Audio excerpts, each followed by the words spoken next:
Boa noite a todos os presentes, os munícipes que aqui estão, as entidades de classe muito bem representadas, os colegas advogados. Isabela, primeiro eu queria fazer um reconhecimento do seu trabalho. Você à frente da CEPLAN realmente trouxe mais segurança, isso é inegável. Você e toda a sua equipe, eu reconheço, e eu falo que é uma das poucas secretarias aqui no município que não tem tanto trabalho que os nossos vereadores aqui têm para poder buscar. Mas eu não posso deixar de manifestar, até porque eu estava conversando com o vereador Túlio. Eu sou presidente da Comissão de Obras e sou relator da Comissão de Constituição e Justiça. Eu vejo aqui o Vinícius, presidente do Sindicato Rural, representantes das entidades de classe pedindo mais prazo. E é legítimo essa solicitação de prazo. Por quê? Vamos dizer que esse projeto vá para a Câmara nessa semana. Nós vamos ter sessão plenária na semana que vem, todo, depois só por uma semana e depois na outra, certo, Túlio? Isso, né? Não dá para, em tempo hábil, para os vereadores ali, principalmente para nós da comissão. Então, assim, se a prefeitura não puder dar esse tempo, eu aviso aos senhores que eu, como representante legislativo e como relator da Comissão de Constituição e Justiça, esse projeto não vota enquanto vocês não tiverem discutido com todos os segmentos e a prefeitura.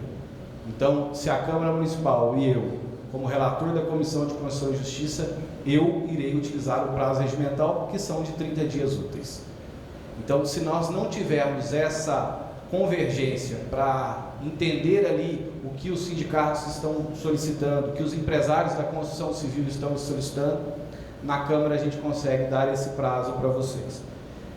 Eu tenho uma outra dúvida, e são pouquíssimas, mas quando a gente fala do covoal de 50 metros, não existe em nenhuma literatura, nenhuma legislação, nem na legislação estadual, nem na legislação federal, e aqui eu colei dos meus amigos aqui do sindicato, e lá está sendo colocado a questão de 50 metros covoal. O que isso pode acontecer? Quem está na legalidade hoje, aprovou a lei, ele vai se tornar ilegal. E a gente tem que pensar que são produtores rurais, e que esses produtores, eles precisam aí de se organizar, tem suas plantações, tem tudo. Então, a gente não pode simplesmente, do apagar das luzes, deixar aquele produtor que leva a comida para as nossas casas ficar na ilegalidade. E outro ponto, a Câmara Municipal, ela votou até cerca de 2 anos a questão... Dentro do seu tempo... Só 10 segundos. A questão... Pode completar. Obrigado.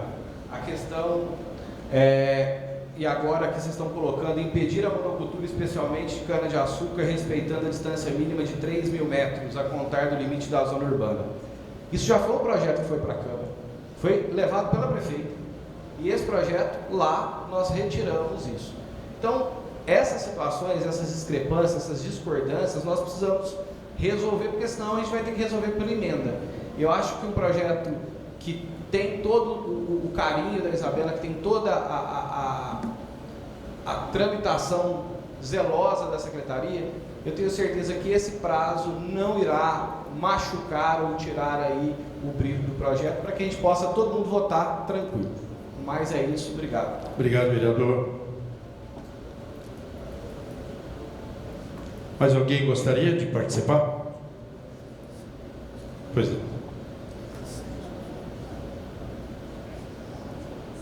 Por favor, se apresentar, ok?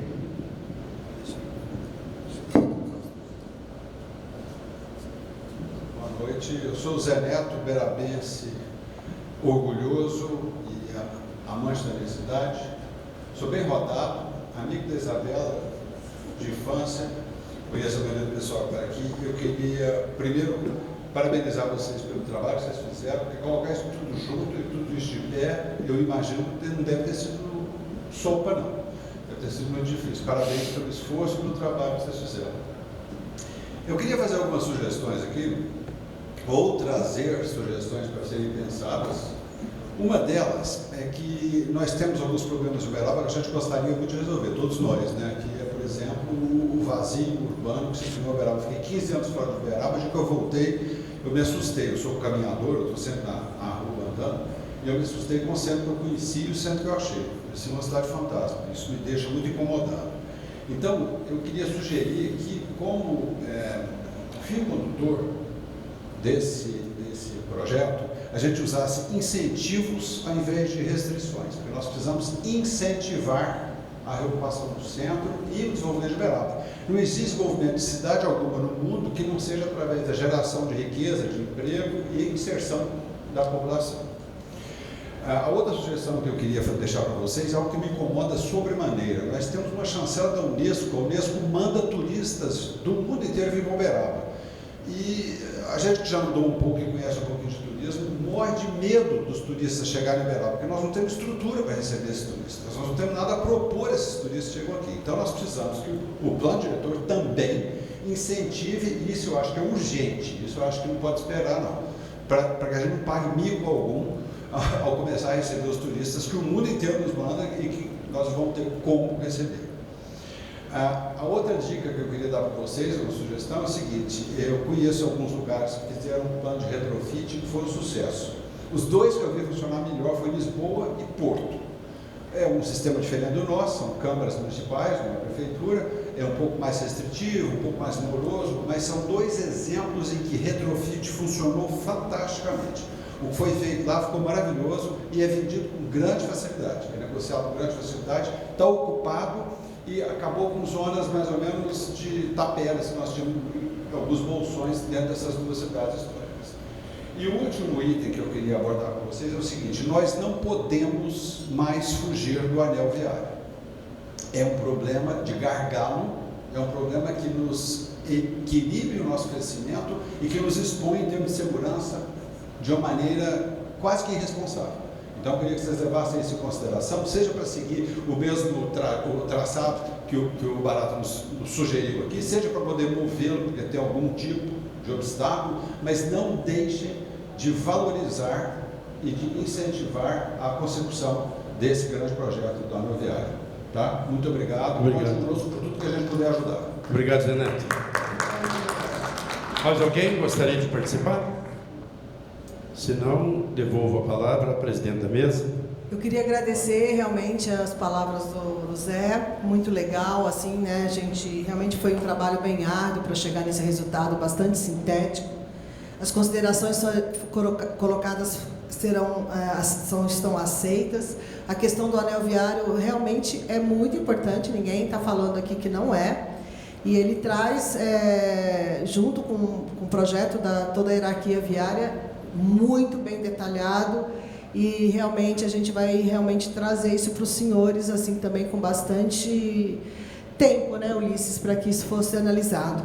É muito importante a gente entender que a gente vai conseguir, né, ao longo dos 10 anos, para um outro patamar. Eu acho que o Geraldo queria falar uma coisa, né, sobre a questão... É um pouco ratificar o que a Isabela colocou. Evidentemente, o anel viário é estratégico.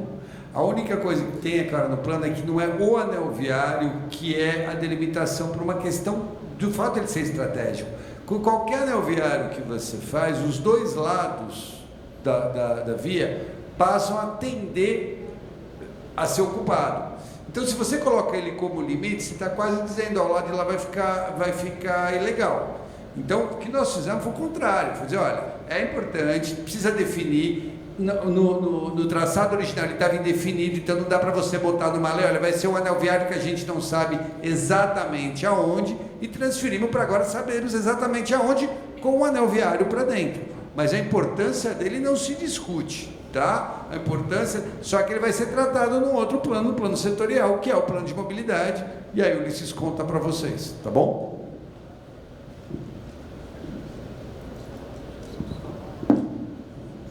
Foi questionado também sobre os covoais. Em relação aos covais, eles têm um papel importante porque eles são reguladores dos recursos hídricos, principalmente na região da APA.